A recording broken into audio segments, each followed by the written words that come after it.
How's it going? Today I'll be showing you how to replace a Key FOB battery on a 2020 Ford Explorer.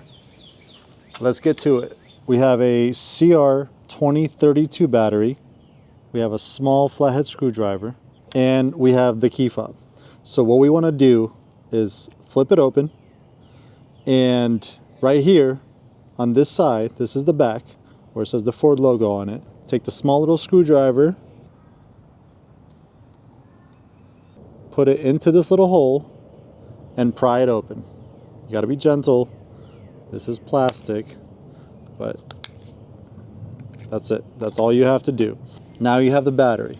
What you want to do is just gently take the same screwdriver and just pry it open, just like that. Next, you're going to take the new battery, and you see this little edge right here. You're going to slide it into the edge, bottom first, and then you're going to just push it down, push it in.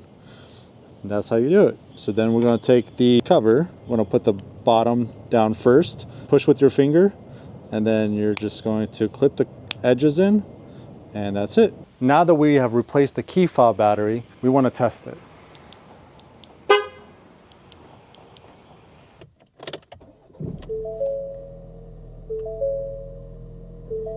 We do have an error message, but that is not for the Key FOB battery, which I had before. So now that we have successfully completed the Key FOB battery replacement, if you enjoyed this video, if you found it informative, please hit the like button, please subscribe. I have future videos coming to fix the other dashboard messages. Catch you in the next one.